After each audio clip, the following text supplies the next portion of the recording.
Hello friend, मैं हूं सजल और आप देख रहे हो सपोर्ट प्लस यूट्यूब चैनल।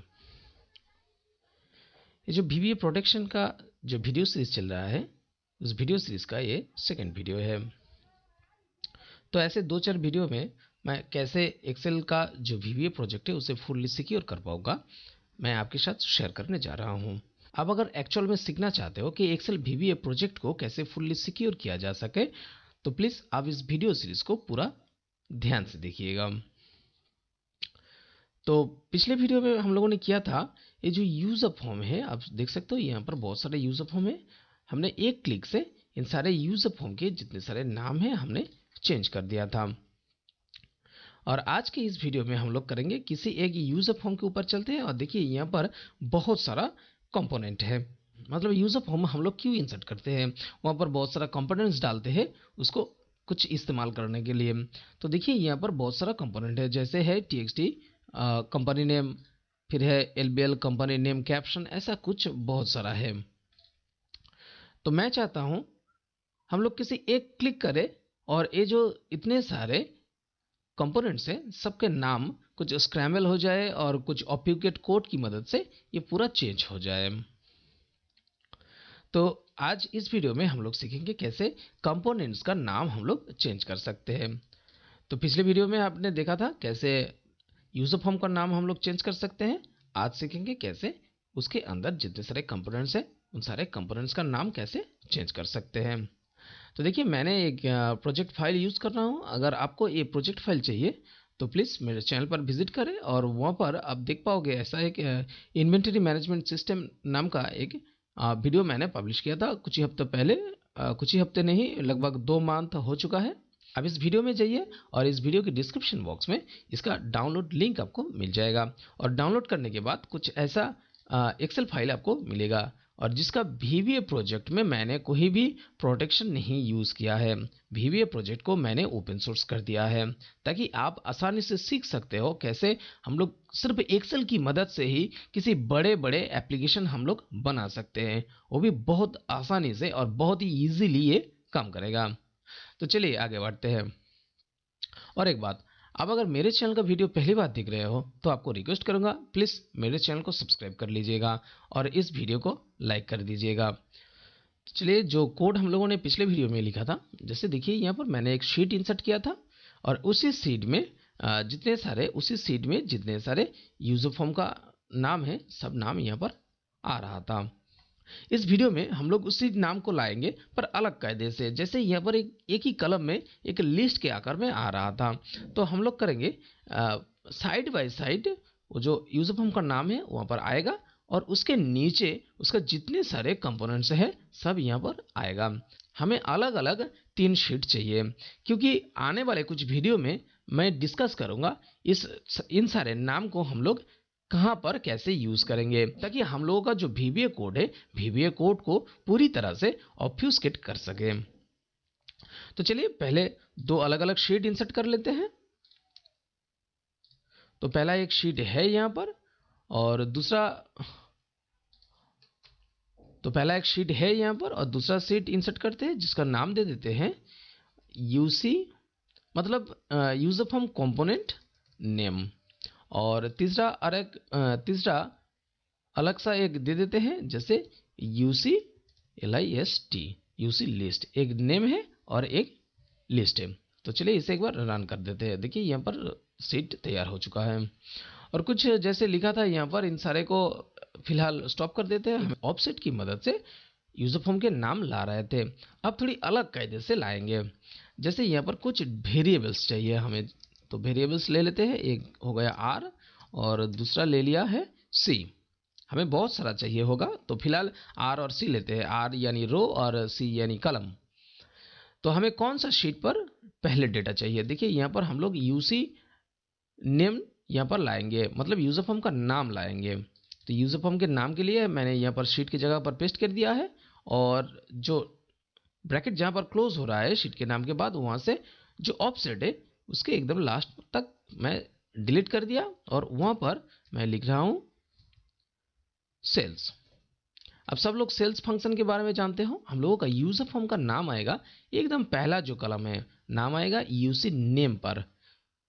पहला जो रो है, पहले रो में आएगा यूजर फॉर्म का नाम और फिर उसके नीचे आएगा उसका जितने सारे कंपोनेंट्स है कंपोनेंट्स का नाम। तो इसके लिए हम लोग रो इंडेक्स को यहाँ पर फिक्स कर दे रहे हैं। देखिए यहाँ पर मैंने 1 दे दिया, मतलब 1 नंबर रो पर हमारा यूजर फॉर्म आएगा और फिर देना होगा उसका कॉलम इंडेक्स। तो कॉलम इंडेक्स यहाँ पर हम लोग सेट कर लेंगे। कॉलम इंडेक्स सी वेरिएबल लिया था कॉलम इंडेक्स के लिए, तो यहाँ पर लिख लेंगे सी इक्वल्स टू 1। तो सेल्स में हमें कॉलम इंडेक्स देना होगा, यहाँ पर दे देंगे सी और ब्रैकेट क्लोज कर देंगे। फिर उसके नीचे है जो ऑब्फ्यूस्केट कोड के लिए, उसको भी हम लोग चेंज करेंगे। जैसे यहाँ पर हम लोग फिर से लिखेंगे सेल्स, तो सेल्स में पहले रो इंडेक्स यहाँ पर फिक्स्ड है, पहले रो में आएगा और कॉलम इंडेक्स यहाँ पर लिखेंगे C+1, क्योंकि पहले आएगा यूजर फॉर्म का नाम, फिर उसके एकदम साइड में आएगा जो उसका ऑब्फ्यूस्केट कोड है। अलग सा वेरिएबल्स की मदद से ये ऑब्फ्यूस्केट कोड को हम लोग लेंगे। जैसे मैं यहाँ पर लिखूंगा डिम ओबी कोड और इसको ऐसे ही कर देंगे स्ट्रिंग्स,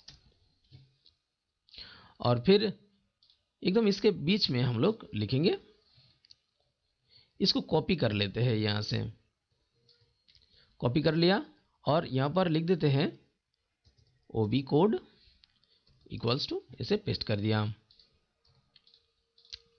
और ये जो ओबी कोड है इसे भी यहाँ से कॉपी कर लेते हैं और यहाँ पर पेस्ट कर दिया।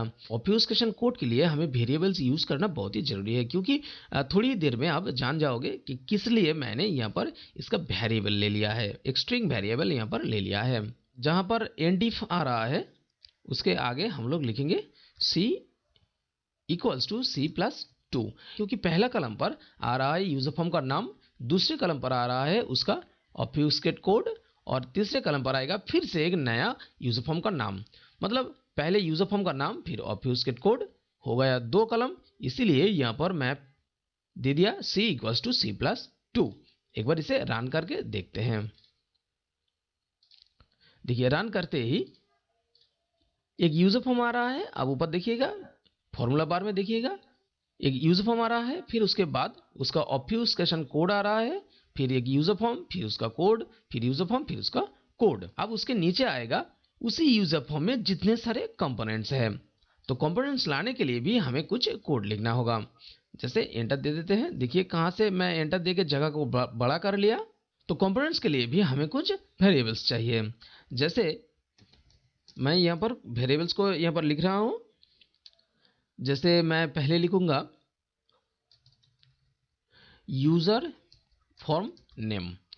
तो यूजर फॉर्म नेम को हम लोग वेरिएबल में डिक्लेयर करेंगे। तो इसके लिए मैंने लिख दिया dim user form name as, यहाँ पर सिलेक्ट करेंगे ऑब्जेक्ट, और एक अलग वेरिएबल्स चाहिए। तो यहाँ पर लिखेंगे डिम CTRL कंट्रोल्स। फिर से कोड के बीचों बीच में चलते हैं और यहाँ पर पहले सेट करते हैं जो यूजर फॉर्म का नाम है। User form name equals to user forms. यहाँ पर हमें लिखना होगा यूजर फॉर्म्स डॉट एड, और ब्रैकेट के अंदर दे देंगे यूजर फॉर्म का नाम कौन सा है। देखिए यूजर फॉर्म का नाम है VBC.name, तो यहाँ पर लिखेंगे VBC.name। तो ये हो गया, सेट हो गया यूजर फॉर्म का जो वेरिएबल्स हम लोगों ने लिया था, नाम को हम लोग वेरिएबल के अंदर सेट कर पाए। अब एक फॉर लूप यहाँ पर चलाएंगे। लिखेंगे फॉर ईच CTRL इन, कहां पर, यूजर फॉर्म जो नेम है हम लोगों ने लिखा है अभी इसको लिखेंगे और वहां पर लिखेंगे डॉट कंट्रोल्स। देखिए यहाँ पर आ चुका है। अब एकदम नीचे यहाँ पर जो लूप हम लोगों ने स्टार्ट किया है उस लूप को एंड करना होगा। तो उसके लिए हम लोग लिखेंगे नेक्स्ट, क्या होगा, CTRL। अब लूप के बीचों बीच कोड लिखेंगे ताकि यूजर फॉर्म का जितने सारे कंट्रोल्स है सब कंट्रोल्स का नाम हम लोग इसी लिस्ट में ला सकें। पहले यूजर फॉर्म का नाम आया है साइड बाय साइड, अब कंट्रोल्स का नाम आएगा लिस्ट में रो वाइज। तो यहाँ पर हम लोग क्या लिखेंगे, यहाँ पर लिखेंगे CELLS सेल्स। सेल्स में पहले हमें रो इंडेक्स देना होता है, तो रो इंडेक्स यहाँ पर फिक्स्ड नहीं है। पहला जो रो इंडेक्स फिक्स्ड था, यहाँ पर रो इंडेक्स फिक्स्ड नहीं है। रो इंडेक्स को हम लोग यहाँ पर कर देंगे r। पहले रो इंडेक्स को हम लोग सेट कर देते हैं, जो वेरिएबल्स हम लोगों ने लिया था r इक्वल्स टू 2 कर देते हैं। और देखिए यहाँ पर सेल्स में पहले रो इंडेक्स देना होता है, तो रो इंडेक्स हम लोगों ने दे दिया है r, मतलब रो 2 से ये शुरू हो रहा है। और कलम भी यहाँ पर फिक्स्ड नहीं है, तो कलम के जगह पर हम लोग यहाँ पर दे देंगे c। अब यहाँ पर क्या आएगा, यहाँ पर आएगा कंट्रोल ctrl डॉट नेम।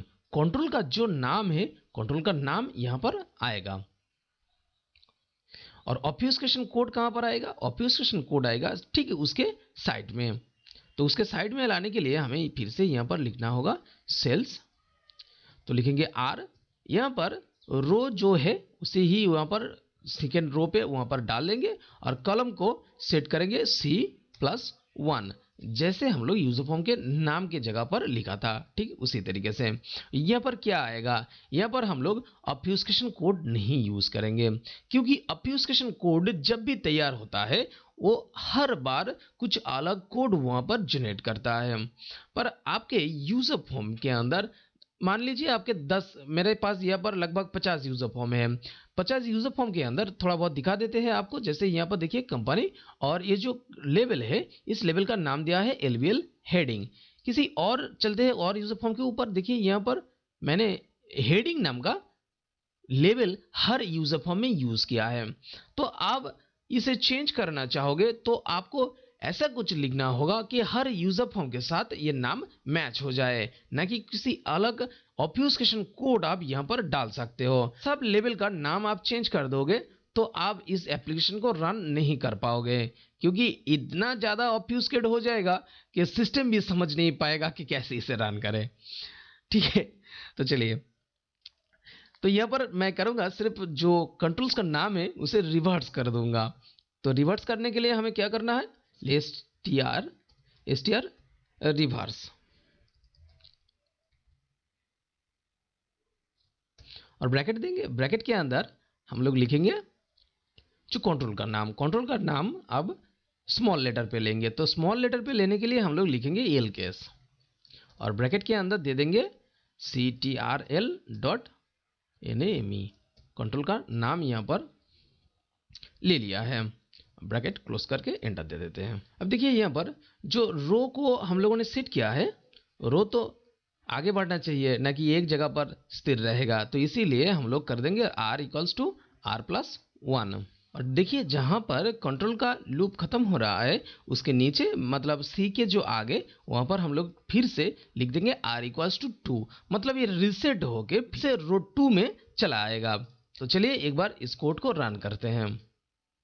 अब शीट में देखिए जितने सारे यूजर फॉर्म है, सब यूजर फॉर्म का नाम आ रहा है और उसके नीचे उसका कंट्रोल का नाम आ रहा है। कि इन सारे नाम को आपको सेव करके रखना है, इन सारे नाम को आपको यूज करना है, और एक जगह पर जहां पर विजुअल बेसिक के कोड है उसी जगह पर आपको इस नाम को पेस्ट करना है, फाइंड एंड रिप्लेस करना है। पर हम लोग मैनुअली नहीं करेंगे, हम लोग उसको भी करेंगे VBA कोड की मदद से, और बहुत ही आसान तरीके से। इसीलिए मैं आपको रिक्वेस्ट कर रहा हूं, आप अगर मेरे चैनल पर फर्स्ट टाइम विजिट कर रहे हो तो प्लीज मेरे चैनल को सब्सक्राइब कर ले, और इस वीडियो को आप लाइक कर दीजिएगा। आपको पूरी इंटरनेट पर ऐसा वीडियो आपको नहीं मिलेगा, तो मैं हिंदी में ही वीडियो कर रहा हूं, आपको किसी और लैंग्वेज में भी ऐसा वीडियो नहीं मिलेगा। तो प्लीज मेरे चैनल को सब्सक्राइब कर लीजिएगा और इस वीडियो को लाइक कर दीजिएगा। और अगर और कुछ जानकारी चाहिए आपको तो प्लीज हमें कमेंट्स पर जरूर लिखिएगा। यूसी लिस्ट नाम का जो शीट हम लोगों ने इंसर्ट किया था, यहाँ पर हम लोग सब कंट्रोल्स और यूजर फॉर्म की एक पूरी लिस्ट तैयार करेंगे। तो उसके लिए भी थोड़ा सा चेंजेस करना है, जैसे ये जो यूजर फॉर्म का नाम और यूजर फॉर्म के नाम आ रहा था, पहले उसको कॉपी किया और नीचे पेस्ट कर दिया। तो शीट का नाम हमें चेंज करना होगा, यहाँ पर लिखना होगा लिस्ट, मतलब हो गया यूसी लिस्ट। तो यूसी लिस्ट में हमें यूजर फॉर्म की नाम चाहिए। यहाँ पर देखिए कलम फिक्स्ड है पर रो फिक्स्ड नहीं है, तो रो के लिए हमें एक अलग सा वेरिएबल्स चाहिए। जैसे यहाँ पर वेरिएबल्स में मैं ले रहा हूँ यू, तो तो u हो गया u इक्वल्स टू 2, मतलब u 2 से शुरू हो रहा है, रो 2 से शुरू हो रहा है। जो रो इंडेक्स है, रो इंडेक्स के जगह पर मैं दे दूंगा u, और कलम जो है, कलम तो फिक्स्ड है, यहाँ पर कलम 1 नंबर कलम है, तो यहाँ पर मैंने 1 दे दिया। और जो जहां पर ऑब्फ्यूस्केशन कोड आएगा वहां पर भी हम लोग रो इंडेक्स के जगह पर दे देंगे u, और कॉलम इंडेक्स के जगह पर दे देंगे 2। कि यहाँ पर पहले से ही है एक अलग शीट जिसका नाम है यूजर फॉर्म नेम, तो यहाँ पर आएगा सिर्फ यूजर फॉर्म की नाम। तो यूजर फॉर्म की नाम के लिए हम लोग यहाँ पर इसे कॉपी कर लिया और नीचे पेस्ट कर दिया। और जो यूजर फॉर्म नाम का जो शीट है उसको नाम को कॉपी कर लेते हैं, यहाँ से इसको कॉपी कर लिया और चले आएंगे कोड के अंदर। जहाँ पर है शीट का नाम की जगह पर हमें इसे पेस्ट करना होगा, तो मैंने पेस्ट कर दिया है। और यहाँ पर भी वैसे ही है, कलम फिक्स्ड है और सिर्फ रो नंबर चेंज होगा। तो रो नंबर के लिए यहाँ पर हम लोग अलग से एक वेरिएबल्स लेंगे। तो वेरिएबल्स मैंने कर दिया है x, और x है यहाँ पर x इक्वल्स टू 2, मतलब x का वैल्यू है 2, और यहाँ पर रो की जगह पर हम लोग दे देंगे x। और देखिए यहाँ पर जो लिस्ट आ रहा है, सिर्फ लिस्ट के लिए हम लोगों ने रो इंडेक्स के लिए हम लोग यूज कर रहे हैं। तो यहाँ पर हम लोग लिखेंगे u equals to u plus 1, मतलब u का जो वैल्यू है उसके साथ एक जुड़ता जाएगा। और फिर नीचे भी हम लोग लिखेंगे, जहां पर r लिखा है वहां पर भी हम लोग लिखेंगे u equals to u plus 1। इसे 2 जगह पर लिखना आवश्यक है।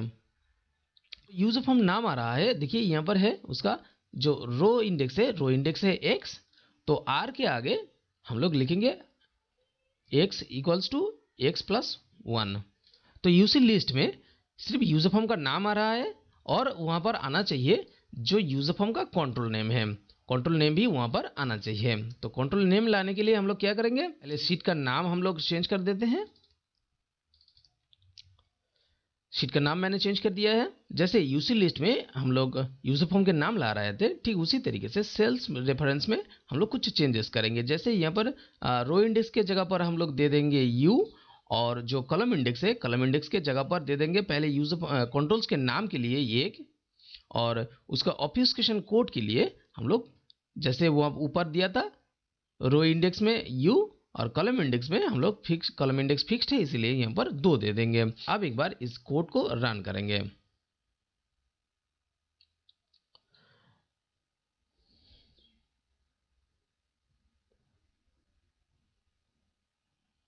देखिए कोड को रन करने के बाद कैसा दिख रहा है। जैसे यूजर फॉर्म नेम में देखिए जहाँ पर यूसी का पूरा लिस्ट है और उसके कंट्रोल का लिस्ट है, और यूसी लिस्ट में आप देखिए यहाँ पर यूजर फॉर्म का नाम है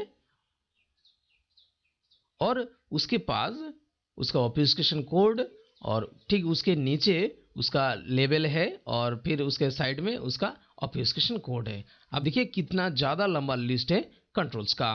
तो हम लोगों के पास यूजर फॉर्म के लिस्ट, यूजर फॉर्म के कंट्रोल के लिस्ट, और एक अलग से जगह पर हम लोगों ने एक अलग लिस्ट बनाया है, क्योंकि आने वाले कुछ वीडियो में हम लोग इसके बारे में बात करेंगे, और कहां पर कैसे हम लोग इसे यूज करेंगे आने वाले कुछ वीडियो में मैं आपको दिखाऊंगा। तो चलिए अब चेंज करेंगे जो कंट्रोल्स का नाम है, कंट्रोल्स का नाम अब हम लोग चेंज करेंगे। ये देखिए यहाँ पर कुछ लेवल्स है, लेवल्स 200, लेवल 201, तो इसके ऊपर कुछ भी कोडिंग नहीं है। तो मैं चाहता हूँ यहाँ पर सिर्फ ये जो लेवल है, देखिए इन सारे लेवल, पहले लेवल देखिए एलबीएल हेडिंग, और फिर उसके बाद देखिए एलबीएल कंपनी का नेम कैप्शन, और उसके नीचे है टेक्स्ट टीएक्सटी कंपनी नेम। तो मैं चाहता हूं सिर्फ जहां पर टीएक्सटी मिले सिर्फ उस कंट्रोल का नाम हमें यहां पर दिखाए, ना कि किसी और अलग सा कंट्रोल्स का नाम यहां पर आए। तो चलिए इसे डिलीट कर देते हैं, फिलहाल इसे सिलेक्ट करते हैं और सिर्फ डिलीट कर देते हैं। लिस्ट को भी यहाँ पर से डिलीट कर देते हैं, और यूजर फॉर्म का नाम को भी यहाँ पर से डिलीट कर देते हैं, और चलते हैं कोड के अंदर। जैसे यूजर फॉर्म के नाम हम लोग कैसे ला रहे थे, देखिए यहाँ पर vbc.type इक्वल्स टू vbxt जहाँ पर ईएमएस फॉर्म्स होगा उसका नाम यहाँ पर आएगा। ठीक उसी तरीके से हम लोग यहाँ पर भी एक ये फंक्शन हम लोग यहाँ पर यूज़ करेंगे। लिखेंगे ये ctrl डॉट नेम। तो नेम में क्या होने पर यहाँ पर आएगा, तो नेम में आएगा इक्वल्स टू, नहीं यहाँ पर हम लोग लिखेंगे लाइक। तो डबल इन्वर्टेड कोट के अंदर हम लोग लिखेंगे txt और यहाँ पर देंगे एंड, फिर से डबल इन्वर्टेड कोट के अंदर हम लोग लिख देंगे एस्टरिक्स। जब ऐसा कुछ यहाँ पर आएगा मतलब पहले होगा txt और फिर कुछ लिखा यहाँ पर आएगा तब तो लिख देंगे देन, तब ये लूप चलेगा, नहीं तो नहीं चलेगा। तो जहां पर r इक्वल्स टू r+1 लिखा था और नेक्स्ट कंट्रोल के आगे यहां पर लिख देंगे एंड इफ। अब इसे एक बार रन करते हैं। अब देखिएगा कितना चेंजेस हुआ है, बहुत सारा चेंजेस हुआ है इसके अंदर।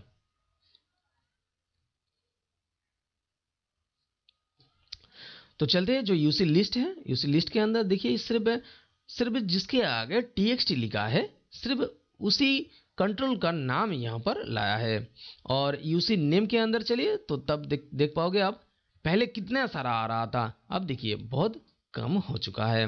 इस कंट्रोल का नाम हम लोग चेंज करेंगे VBA कोड की मदद से। तो चलिए कोड के अंदर चलते हैं और एक नया सब प्रोसीड्यूर लिखते हैं। सब प्रोसीड्यूर का नाम देंगे SUB सब, लिखेंगे change controls name, change control names. तो कुछ वेरिएबल्स चाहिए हमें। वेरिएबल्स जैसे यहां पर होगा डिम यूनेम मतलब यूजर फॉर्म का नाम, तो लिख दिया यूजर फॉर्म का नाम एज स्ट्रिंग। सब कुछ हम लोग स्ट्रिंग में लेंगे, स्ट्रिंग। फिर लिखेंगे डिम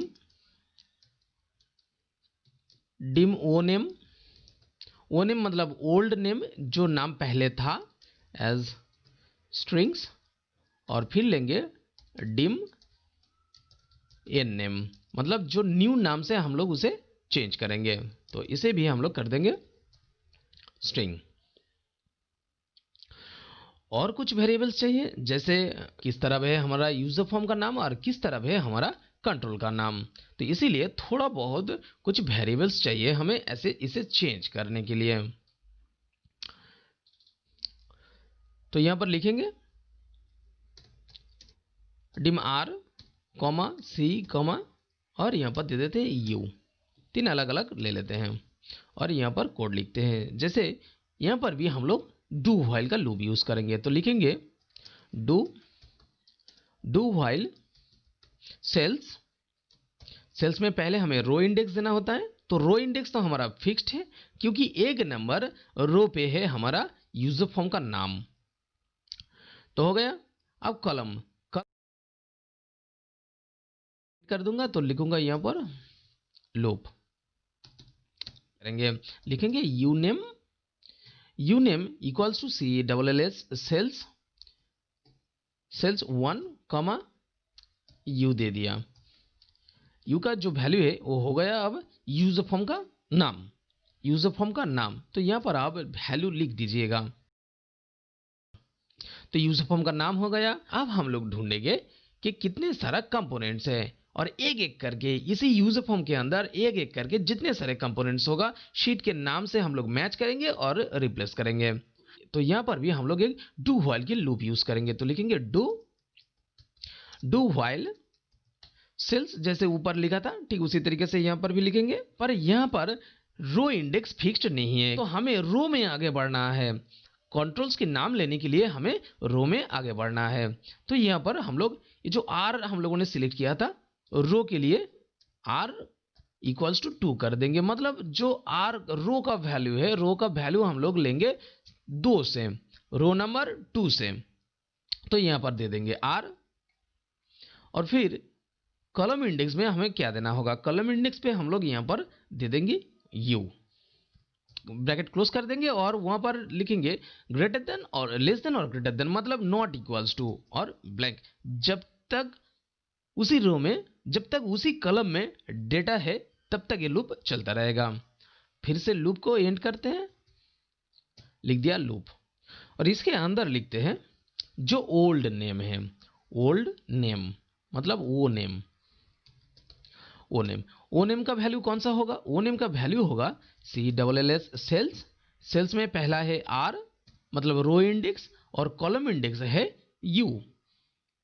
कॉलम इंडेक्स है U, ब्रैकेट क्लोज कर दिया और वहां पर लिख दिया वैल्यू। और फिर से न्यू नेम के लिए हम लोग सेट करेंगे, तो लिखेंगे new n name. N name कौन सा है? CLLS सेल्स R U+1 मतलब जहां पर हमारा पुराना नाम है उसके टिक साइड में हमारा न्यू नेम है, मतलब जिस नाम से हम लोग रिप्लेस करेंगे, तो उसके उस नाम को हम लोग न्यू नेम कर लिया और यहां पर लिख देंगे वैल्यू। अब कोड लिखते हैं नाम को चेंज करने के लिए, कंट्रोल्स का नाम को चेंज करने के लिए, तो यहां पर लिखेंगे application.vbe active प्रोजेक्ट मतलब जो प्रोजेक्ट एक्टिव है। फिर लिखेंगे .vb कंपोनेंट्स। कंपोनेंट्स का नाम क्या है? पहला कंपोनेंट्स का नाम है यूनेम मतलब यूजर फॉर्म का नाम। और फिर देंगे डॉट और वहां पर लिखेंगे डिजाइनर। एक बार डिजाइन में आ गए हम लोग। डिजाइन में हम लोग क्या ढूंढेंगे? डिजाइन में हम लोग ढूंढेंगे कंट्रोल्स। कंट्रोल्स आप देख पा रहे हो यहां पर कंट्रोल्स के नाम को सजेस्ट नहीं कर रहा है। आपको घबराने की कोई जरूरत नहीं है, आप सही से इस कंट्रोल्स को लिखिएगा, मतलब इसका स्पेलिंग आपको सही लिखना है। तो कंट्रोल्स कौन सा है? पहले तो यहां पर लिख देंगे ओल्ड नेम मतलब वो नेम। तो वो नेम को ढूंढा, क्या है ये है नेम, कंट्रोल्स का नाम है। अब इसे रिप्लेस करेंगे। रिप्लेस करेंगे कौन सा नाम से? जो एन नेम बनाया था हम लोगों ने उसको यहां पर लिख देंगे। अब ये तो रो में आगे बढ़ना चाहिए, तो यहां पर हम लोग लिखेंगे R=R+1 मतलब एक एक करके वो नीचे चलता जाएगा। R=R+1 करके जितना दूर चला गया है फिर से उसे रीसेट कर देंगे। रीसेट करने के लिए देखिए पहले लूप के बाद में मैं लिख रहा हूं R=2 मतलब वो फिर से 2 में रीसेट हो गया। तो ये तो पहले यूजर फॉर्म का कंट्रोल्स का नाम चेंज कर दिया। अब जो दूसरा यूजर फॉर्म आएगा उसका नाम तो हमें चेंज करना होगा।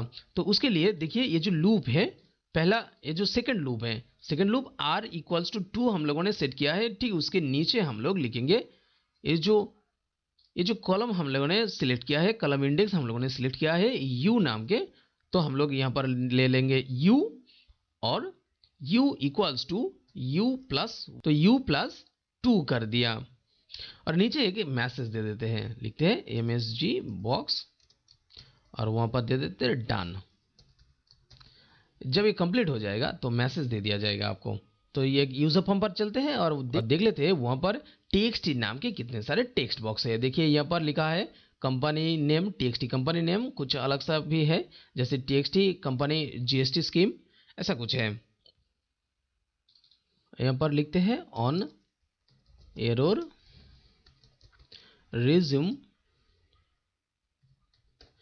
नेक्स्ट, कुछ एरर हैंडलिंग के लिए कुछ लिख दिया है। अब इसे एक बार रन करेंगे।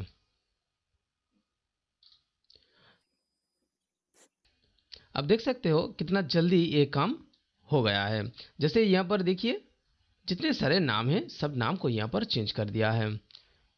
अब देख सकते हो जो कंपनी का नाम था यहाँ पर TXT कंपनी नेम, यहाँ पर क्या उल्टा सीधा दिखा रहा है। और यहाँ पर जो LBL है, देखिए LBL को हम लोगों ने चेंज नहीं किया है, हम लोगों ने सिर्फ चेंज किया है जिसके आगे TXT लिखा है उसी जगह पर मैंने उसी का ही नाम हम लोगों ने चेंज कर दिया है। और देखिए जहां पर भी जिसके आगे भी TXT लिखा है सबके नाम हम लोगों ने चेंज कर दिया है। तो हम लोगों ने नाम चेंज कर दिया है। अब देखिए एक बार डिबग करके देखते हैं, VBA कंपाइल डिबग और कंपाइल द VBA प्रोजेक्ट। देखिए यहाँ पर गलत दिखा रहा है, क्यों? यहाँ पर देखिए जो TXT फॉर्म एक्टिवेटर है, TXT फॉर्म एक्टिवेटर के नाम पर कोई भी टेक्स्ट बॉक्स वहां पर नहीं है, क्योंकि नाम को हम लोगों ने अभी अभी चेंज कर दिया है। अगले वीडियो में हम लोग बताएंगे कि ये जो लिस्ट हम लोगों ने तैयार किया है, इस लिस्ट को कैसे हम लोग VBA कोड के अंदर हम लोग पेस्ट कर देंगे, ना कि एक एक करके। हम लोग एक अलग सा कोड यूज करेंगे जिस कोड की मदद से इसी शीट से वो डेटा उठाएगा और कहाँ पर उसको पेस्ट करना है ठीक उसी जगह पर इसे पेस्ट कर देगा। आपको चिंता करने की कोई जरूरत नहीं है, सिस्टम खुद ब खुद ये कर लेगा। तो मिलते हैं अगले वीडियो में, तब तक के लिए जय हिंद, वंदे मातरम।